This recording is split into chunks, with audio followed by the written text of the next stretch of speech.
Hello guys, എൻ്റെ പേര് ആൻ്റപ്പൻ കുഞ്ഞാപ്പി. എല്ലാവർക്കും എൻ്റെ വീഡിയോയിലേക്ക് എല്ലാവർക്കും സ്വാഗതം.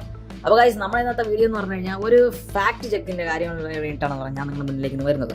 അപ്പോൾ എന്തായിരുന്നാലും നമുക്ക് തുടങ്ങാം. നമ്മുടെ കാര്യം എന്ന് പറഞ്ഞാൽ യമാൻ ഇതിപ്പോൾ കുറച്ച് 2-3 ദിവസമായി. ഓക്കെ, അത് സ്പെയിൻ്റെ മാച്ചിൻ്റെ കാര്യമാണ് ഞാൻ നിങ്ങളുടെ പറയാൻ പോകുന്നത്. കാരണം വെച്ചാൽ സ്പെയിൻ്റെ മാച്ചിൽ ഈ ലമീൻ യമാൽ എന്ന് പറയുന്നത് മാൻ ഓഫ് ദ മാച്ച് നേടിയിരുന്നു. കാരണം വെച്ചാൽ അതിനുശേഷം ഇപ്പോഴും എന്ന് പറയാം യമാലിന് എന്തുകൊണ്ട് കൊടുത്തു എന്ന് പറഞ്ഞാൽ ഭയങ്കരമായിട്ട് ബഹളവും കാര്യങ്ങളും കൂട്ടിക്കൊണ്ടിരിക്കുകയാണ്.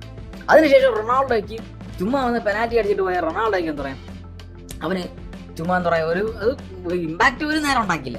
എന്നിട്ട് റൊണാൾഡോയ്ക്കാണ് കൊണ്ടുകൊടുത്തത്. അപ്പോൾ അതെന്തിനു കൊടുത്തു, ഞാൻ അങ്ങോട്ട് ചോദിക്കണം, അതെന്തിനു കൊടുത്തു? ഒരു ചാൻസ് ഒന്നും ക്രിയേറ്റ് ചെയ്യാത്ത റൊണാൾഡോയ്ക്ക് എന്തിനാണ് ഇത് കൊടുത്തതെന്ന് എനിക്ക് മനസ്സിലായിട്ടില്ല.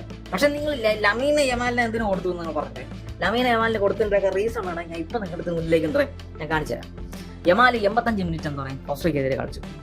90% ആക്യുറേറ്റ് പാസ് യമാലിന്റെ. നിങ്ങൾ മനസ്സിലാക്കുന്നത് റൊണാൾഡോ പോലെ 4-5 എന്താ പറയുക ആക്യുറസി അല്ല, 90% യമാലിന്റെ എന്താ പറയുക ആക്യുറസി. 2 ചാൻസ് ക്രിയേറ്റ് ചെയ്ത്, അല്ലാതെ റൊണാൾഡോ പോലെ നമ്മുടെ എന്താ പറയുക ബോക്സിന്റെ അകത്ത് പെറ്റ് കിടക്കുകയല്ല. 2 ചാൻസാണ് യമാൽ ക്രിയേറ്റ് ചെയ്തത്. 5 സക്സസ്ഫുൾ ഡ്രിബിള്. റൊണാൾഡോ എന്ന ഡ്രിബിൾ എന്ന് പറഞ്ഞ സാധനം ജീവിതത്തിൽ കണ്ടിട്ടില്ലാത്തൊരു സാധനമാണ് ഡ്രിബിൾ.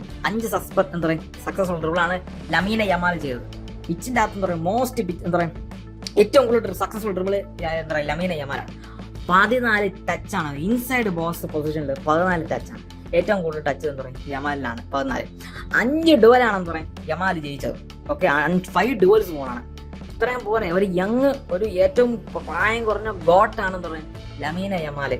അതുകൊണ്ട് ഇത്രയും കാര്യം ചെയ്ത ഒരു പ്ലെയറിനെ അല്ല മറ്റു കാര്യങ്ങളും പറയും ഒരു പെനാൽറ്റിക്കകത്ത് കിടന്നിങ്ങനെ പെറ്റി ഇറക്കണമെന്ന് കുറച്ച് നിങ്ങളൊന്നും കമ്പയർ ചെയ്യാൻ നിൽക്കട്ടെ കേട്ടോ. യമീലെ ഡിസേർവ് ആണ്.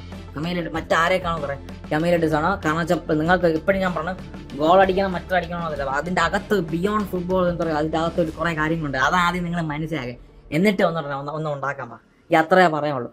ഓക്കെ, അപ്പോൾ എല്ലാവർക്കും ദുബശീന.